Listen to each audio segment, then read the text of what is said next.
Maagang nagising si Vianzi sa araw ng kaarawan ni Carla. Hindi ito karaniwang umaga para sa kanya dahil matagal na niyang pinaplano ang isang sorpresa para sa isang kaibigang napakahalaga sa kanyang buhay. Si Carla ay hindi lamang basta kaibigan, isa siyang taong laging handang makinig, umunawa, at umalalay sa oras ng pangangailangan. Kaya naman nais ni Vianzi na ipadama kay Carla kung gaano siya kahalaga, hindi lamang sa kanya kundi sa buong barkada. Ilang linggo bago ang kaarawan ni Carla, tahimik nang nakikipag-ugnayan si Vianzi sa kanilang mga kaibigan. Gumawa siya ng group chat na hindi kasama si Carla at doon niya ibinahagi ang kanyang plano. Agad namang sinuportahan ng mga kaibigan ang ideya. Ang ilan ay nagboluntaryong mag-ambag ng pagkain, ang iba na may tumulong sa dekorasyon, habang ang ilan ay naghanda ng maiikling mensahe at regalo. Kitang-kita ang pagkakaisa at malasakit ng grupo, lahat ay nais mapasaya si Carla. Dumating ang mismong araw ng kaarawan. Inanyayahan ni Vianzi si Carla na lumabas, kunwari simpleng kain lang sa isang pamilyar na lugar.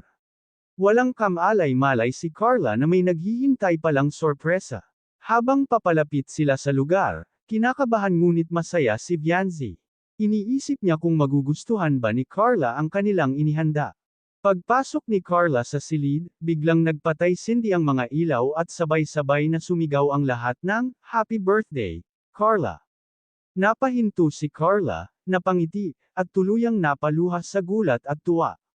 Hindi niya inaasahan ang ganoong klaseng pagsalubong.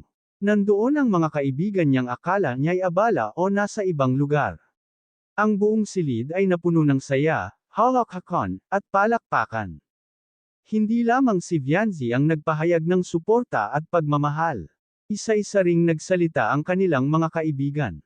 May nagbahagi ng masasayang alaala, may nagpatawa, at may nagpaalala kay Carla kung gaano siya kahalaga sa grupo.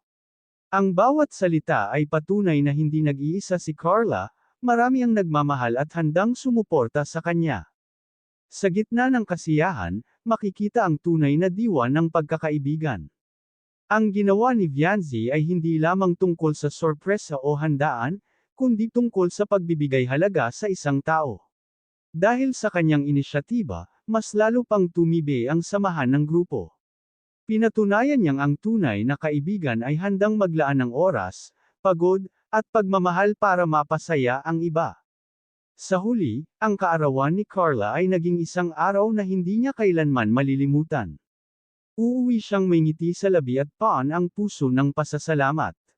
Para kay Vianzi at sa kanilang mga kaibigan, sapat na ang makita ang saya ni Carla bilang gantimpala sa lahat ng kanilang paghahanda. Ang pangyayaring ito ay nagsilbing paalala na ang maliliit na kilos ng kabutihan, kapag sinamahan ng taos-pusong intensyon at pagkakaisa, ay may kakayahang lumikha ng mga alaala na mananatili habang buhay. At sa kwentong ito, si Vianzi ay hindi lamang naging tagapagplano ng isang sorpresa, naging simbolo siya ng tunay na pagkakaibigan at malasakit. Hanggang dito na lang ang update ko mga kalingap at huwag natin kalimutan suportahan ang ama ng kalingap na si Val Santos Matubang at ang kanyang anak na si Kalingap Rab. Maraming salamat at God bless sa inyong lahat.